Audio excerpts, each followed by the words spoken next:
Hi students, in this video we're going to take a look at the paper, The Argument for Retributivism by Michael Moore. Now, when you hear the name Michael Moore, you might think of this guy, Michael Moore. He produced documentaries like, I think, Fahrenheit 9/11 and Bullying for Columbine. Maybe you're too young to remember those. I think I was like in high school when Michael Moore was kind of popular, but maybe you've heard of him. Anyway, it's not him. It's this guy. It seems much more boring. Philosopher, right? We're pretty boring. So that's the paper we're going to be looking at today. Before we look at that, though, I want to look at, do a little review and talk about, see if you can remember, what punishment is, our reasons for punishing, and then the theories. Okay. So review question 1, what is punishment?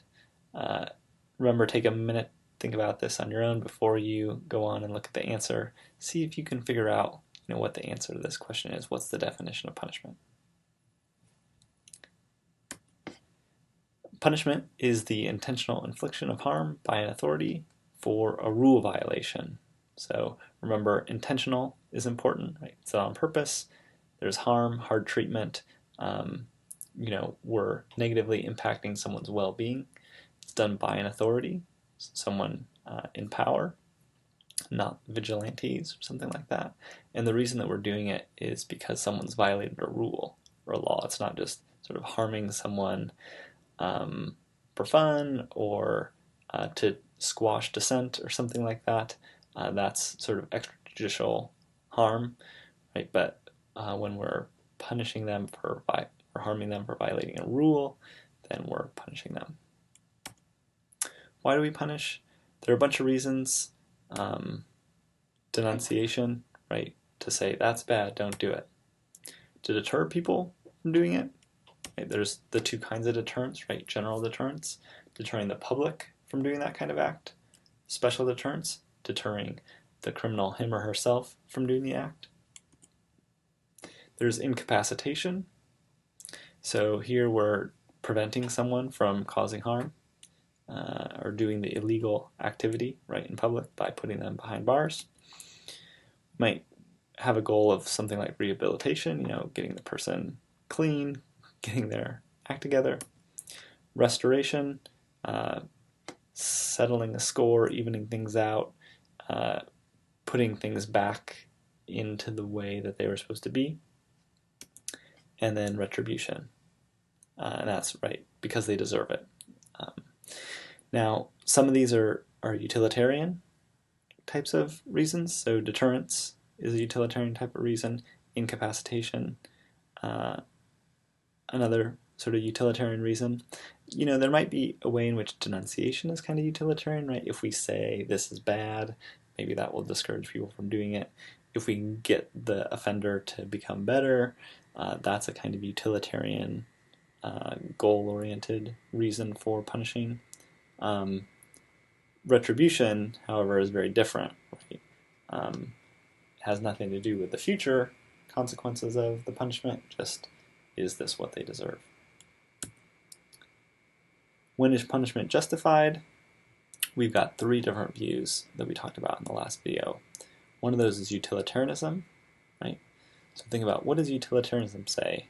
Try and ask yourself that question before you go on, right? Utilitarianism is the view that punishment is justified if and only if it's useful.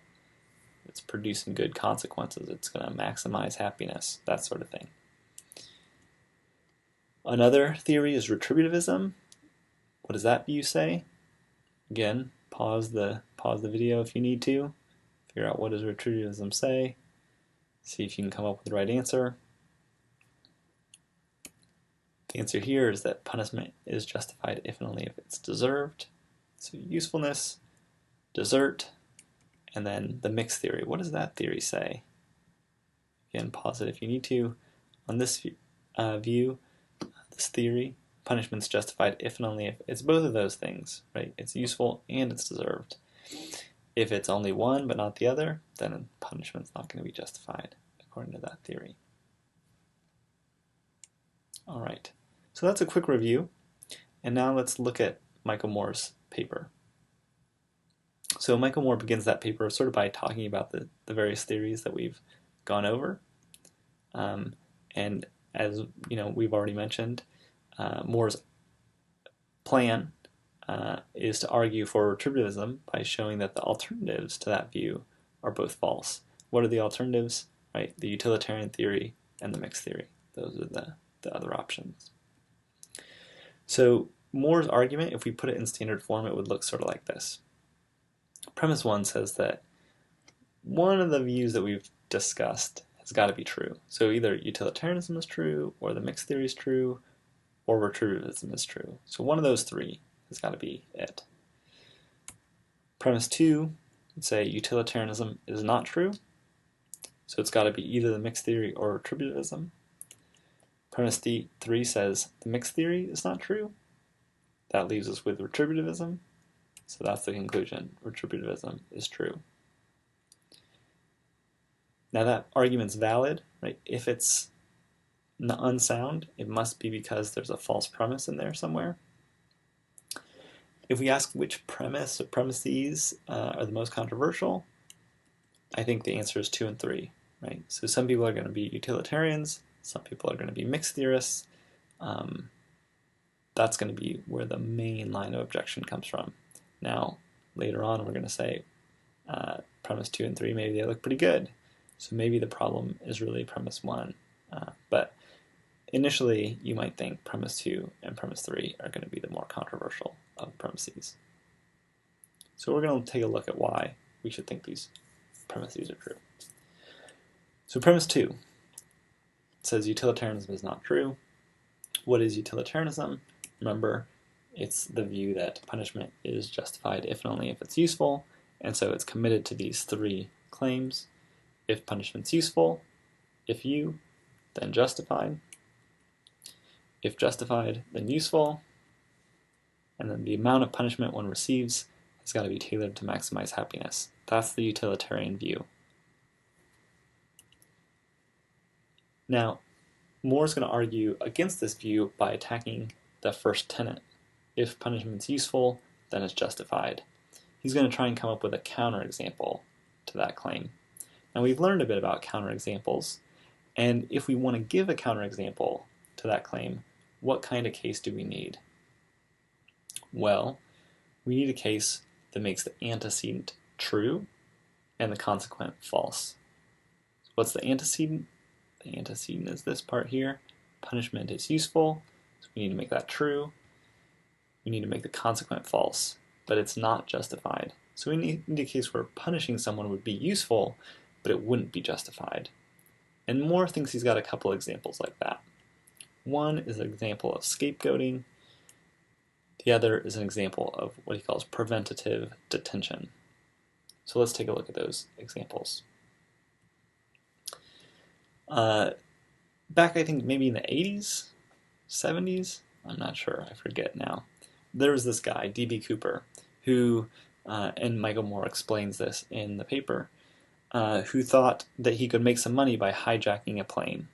Now, what he did was he said, like, there's a bomb in this briefcase.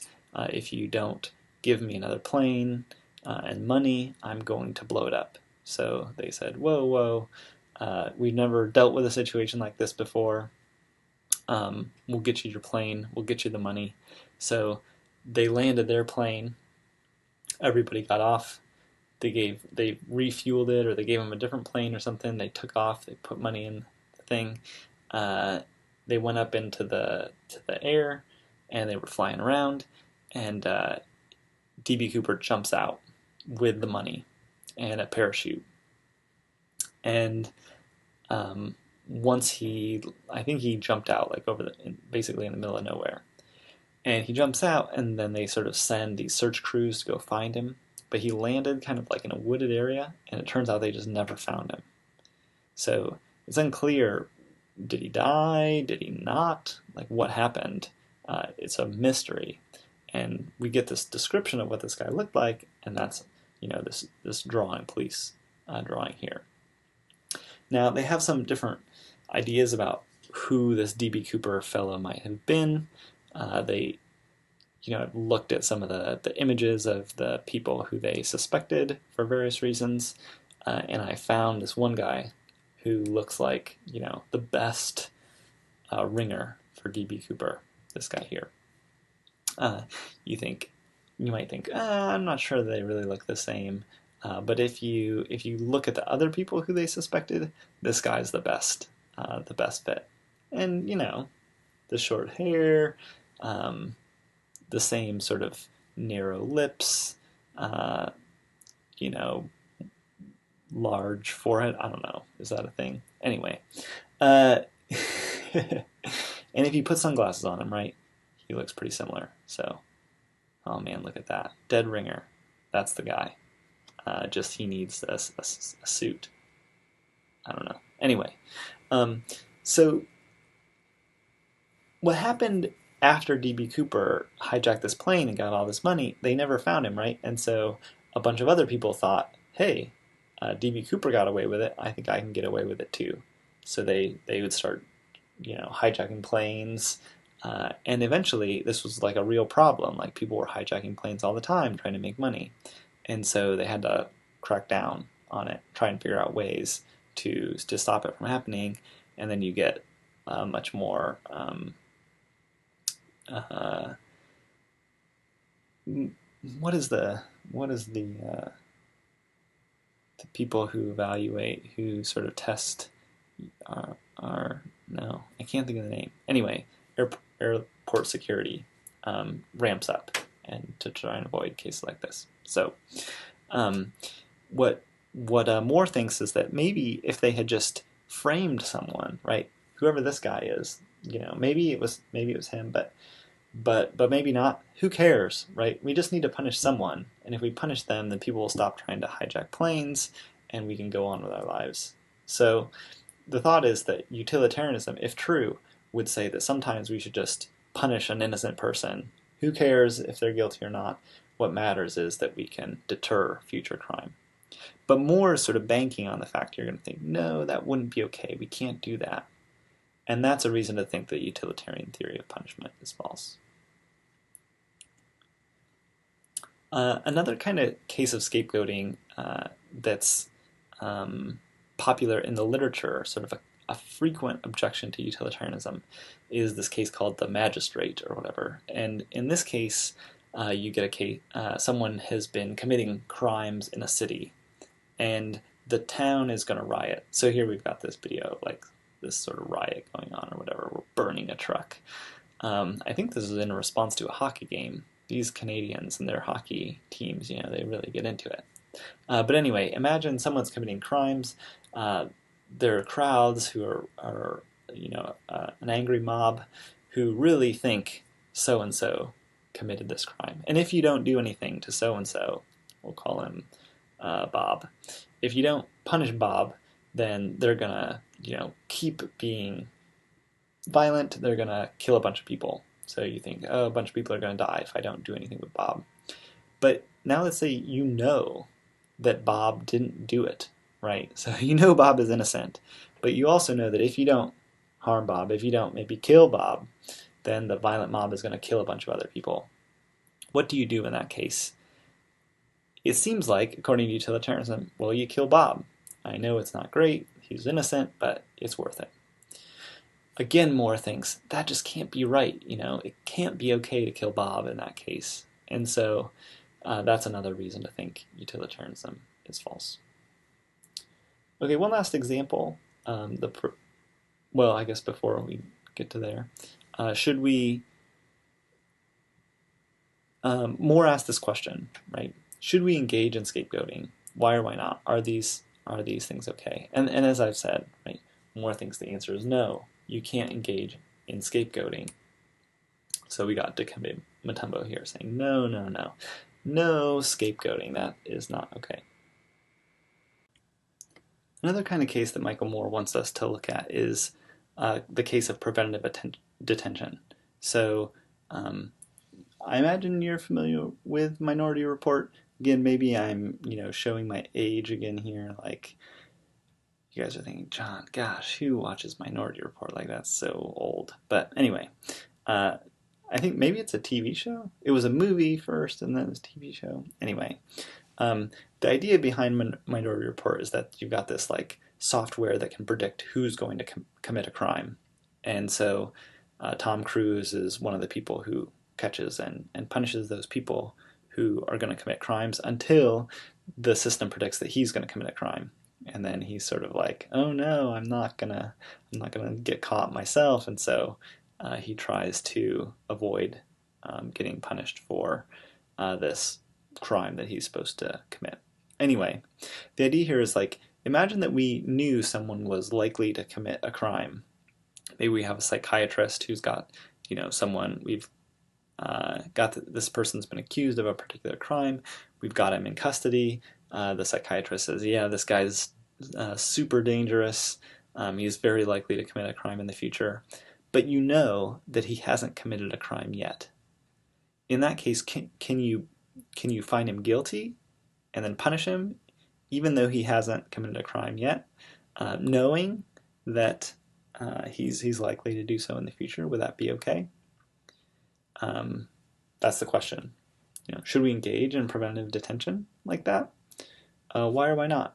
Yes or no? What are your reasons? Again, Michael Moore thinks, no, we cannot do that. Preventive detention is not okay. So what do these cases tell us? So what I want to say, these cases suggest that just because punishment is useful doesn't mean it's justified. Accordingly, they refute the first tenet of utilitarianism, right? And that tenet says if punishment's useful, then it's justified. Moore is saying here are some cases where punishment's useful, but they are not cases where punishment's justified. So tenet 1 of utilitarianism is false. And if tenet 1 is false, if any tenet of it is false, then the theory is false. So premise 2, utilitarianism is not true. That premise of the argument is true. Okay. These cases also provide support for the second tenet of retributivism, and that tenet says if punishment's justified, then it's deserved. We could also think of these examples, right, as examples where that provide support for retributivism, cases where punishment's justified only if it's deserved. Okay. Premise 3 of the argument says the mixed theory is not true, right? The mixed theory is false. So let's remember what the mixed theory says. So it's got 3 tenets. Right? Tenet 1, if punishment's useful and deserved, then it's justified. Tenet 2, if punishment's justified, then it's got to be both useful and deserved. Tenet 3, the amount of punishment one receives should achieve some balance, maybe the best balance between usefulness and deservedness. So here we're going to go after tenet number 2. If punishment's justified, then it's useful and deserved. Again, if we want to counterexample that claim, we need to make the antecedent true. Punishment's got to be justified, but the consequence got to be false. It's not both useful and deserved. And in particular, they're really sort of interested in the usefulness. So what Moore is going to try and show is that there are cases where punishment's justified even though it's not useful at all. Okay, and the counterexample to that claim is going to be a sort of modified version of the State versus Cheney case from 1970. So let's talk a little bit about that case. In State versus Cheney, Cheney is convicted on 2 counts of rape and 1 count of robbery, but he was only sentenced to 1 year in prison. So Cheney and his friend, I think, hire a prostitute, and they rape the prostitute and they rob her, but he's only sentenced to 1 year in prison.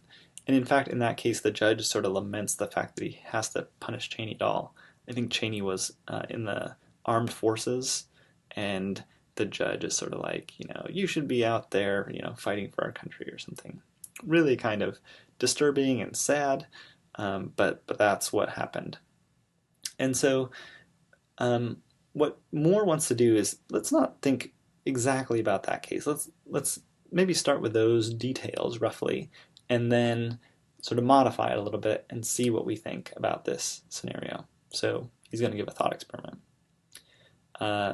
Here it goes. So imagine that we've got Cheney, right, rapes and robs, but prior to being sentenced, Cheney got in a serious car accident, which eliminates his propensity to rape.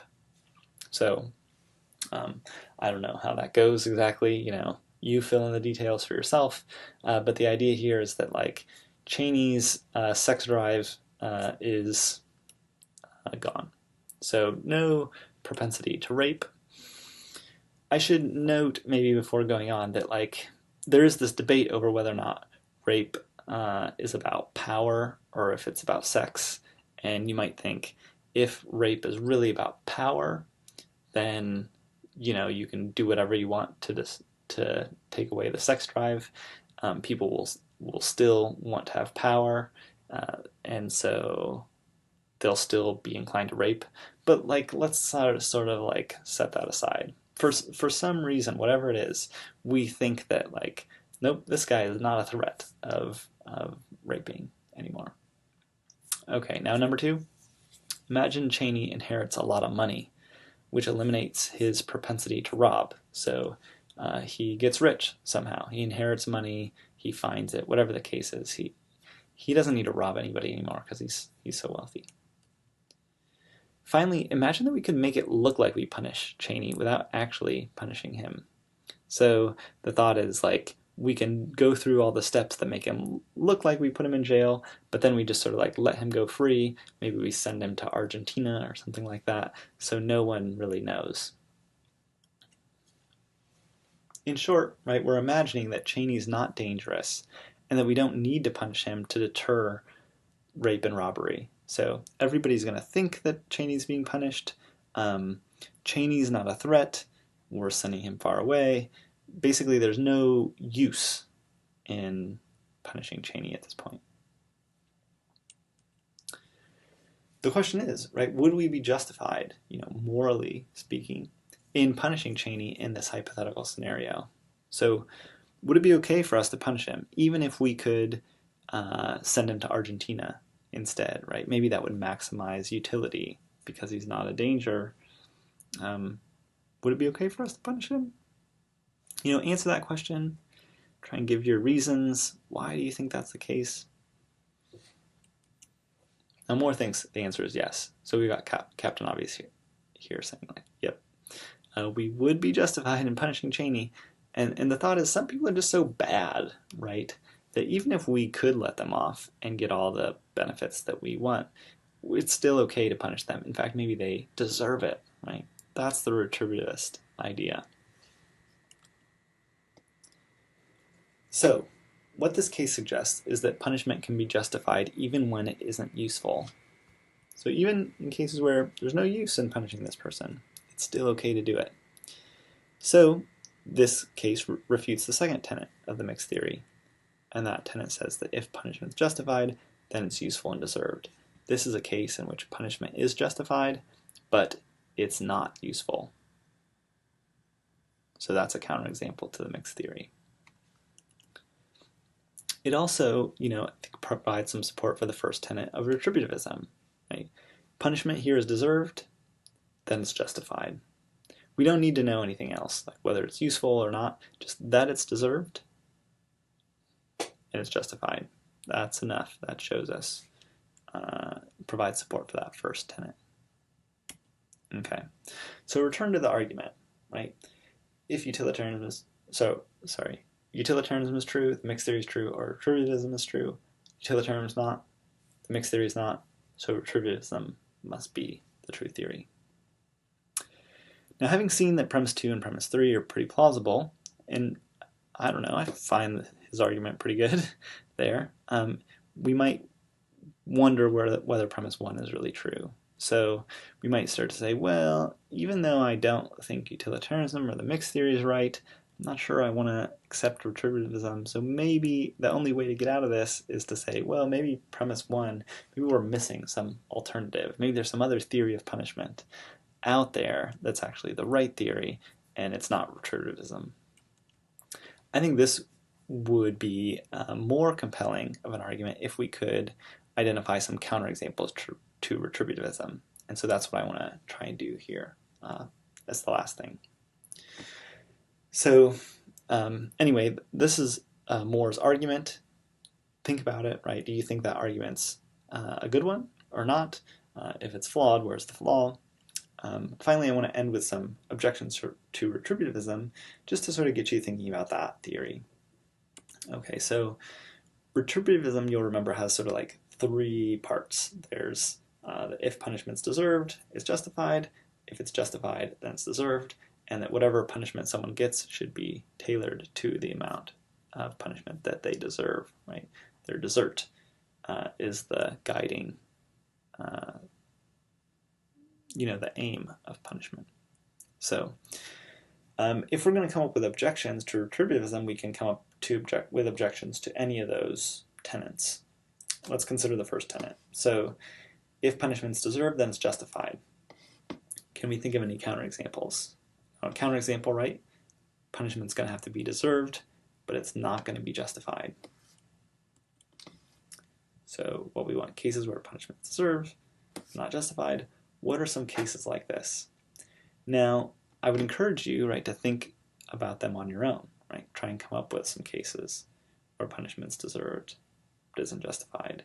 And once you've tried to come up with one or two on your own, then take a look at the examples I'm going to give here. Okay, so one example is a case where someone's cheating on their partner, right? It seems like in a case like this, punishment is deserved, right? If I found out that my wife was cheating on me, I would think she deserves to be punished. And similarly, if I'm found cheating on her, I suspect she would think that I deserve to be punished. The important thing here is that cheating is not cool, right? It's bad, and people who do it deserve to be punished. Now, is punishing someone justified in this case? You might think, well, I know it's deserved, but it's not against the law, and so we're really not justified in punishing anyone.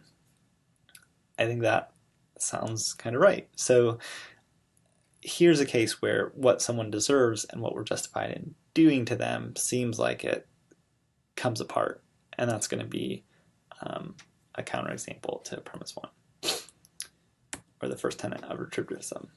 Another case is a case where maybe someone did something, but the evidence isn't sufficiently good. So, a famous trial when I was young was this O.J. Simpson trial, and we don't need to redo the whole trial, but the idea here is like we've got some pretty good evidence that this person's done it. Maybe they have in fact done it. Let's assume that O.J. Simpson was guilty of marrying Nicole Kidman. Is that his wife? Anyway, let's say O.J. Simpson was guilty of murder. In that case, he deserved punishment. But maybe, we went through the criminal justice system. He didn't end up being found guilty. And so we're not really justified in punishing him, given that he was acquitted of that crime. Okay, so those are two kinds of cases. Someone deserves something, but the law doesn't really rule it out. Another case, someone deserves something, they do it, but they're not found guilty.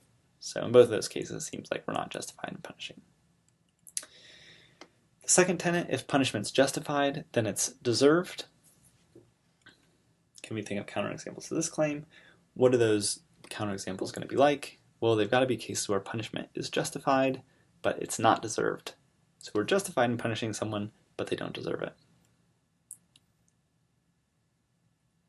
Okay, what are some examples? Again, pause, maybe try and think of some on your own. Try and come up with your own examples. I'm going to give you a couple. Imagine you're a judge, right, and you get this sort of threatening letter, right, cut out of paper from a magazine or something. It says, if you don't punish this innocent person, you will pay something. So, or maybe like we'll harm 20 innocent people or something. So the thought here is like you have this person on trial, you know that they're innocent, but if you don't punish them, then some group of people is going to go and harm a bunch of other people. So the thought is, well, maybe I should just punish this person even though they don't deserve it. So in this case, punishment is justified, right? You should do it even though the person doesn't deserve it. That's one example. Another example is a case where someone has been framed, right? So all the evidence points towards Sally for having committed some crime. She didn't do it, but everything suggests that she did. In that case, it seems like we're justified in punishing her, even though she doesn't really deserve it. It's unfortunate, right, that happens, but it does seem like that's going to occur sometimes. So that's maybe another case where punishment is justified, but not deserved. Okay. Finally, tenet 3, the amount of punishment one receives should be tailored to one's desert. Can we come up with counterexamples to that? What's this going to be? It's going to be a case where the amount of, maybe not whether to punish or not, but rather exactly how much punishment we should give someone should be a little bit different from what they deserve. What would a case like that be? A case where punishment shouldn't be tailored to one's desert, where there should be a mismatch. These cases are kind of tricky to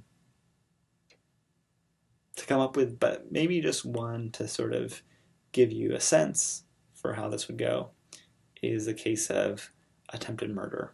So you might say, why do you have a picture of 2 crows here, John? Well, I think a murder of crows is maybe 3 or more crows, like a group of crows. And so we've got 2 here. And so it's attempted murder. Get it? It's a joke. Haha. Okay. Anyway, attempted murder. So people who commit murder and are guilty of murdering someone, they get this like pretty severe penalty, maybe life in prison, maybe like a bunch of years in prison, maybe the death penalty. They get a pretty strong punishment. But if you just attempt murder and fail, then your punishment is like not quite so severe. But when we think about what those people deserve, we might think there's no real difference, right? So we might think the person who attempts murder and the person who is successful at murder, they're really like, they deserve the exact same thing. They're both equally bad, so they deserve the equal punishment. But it turns out that we don't punish attempted murder as harshly as murder. And maybe there's a good reason for that. So maybe like, even though they deserve, in some sense, to be punished the same as the murderer, the attempted murderer should be punished less. So the punishment they get shouldn't be tailored to their desert. So again, I don't know if that's true, but that's sort of one way of sort of motivating the idea that what somebody deserves, maybe there's some times when we shouldn't really give them what they deserve. Okay, so that's the end of this, the objections to retributivism. At the end of the day, what we want to ask ourselves is this question, right? Given these objections to retributivism, or the objections to utilitarianism, or the mixed theory, right? Can these theorists respond to the objections we've raised? And if so, if they can respond to them, how are they going to do it? So if I had to accept one of these theories, I would be most attracted to the retributivist theory. But I think, those objections are pretty good. So what would I say in response to someone who thinks that the theory is false? That's what I want you to be thinking about. How can the retributivists respond to these objections? And there are different strategies here. One, for example, might be saying, you know what, it turns out that attempted murder and murder should be punished the same. I think retributivist sort of has to say that. There shouldn't be a mismatch between what one, sort of what punishment aims at. We shouldn't punish someone less than what we think they deserve. But maybe the other objections are harder to respond to. I don't know. Anyway, that's something you should be thinking about, and we'll talk about that in class. I think that's it for now, and so we'll see you later.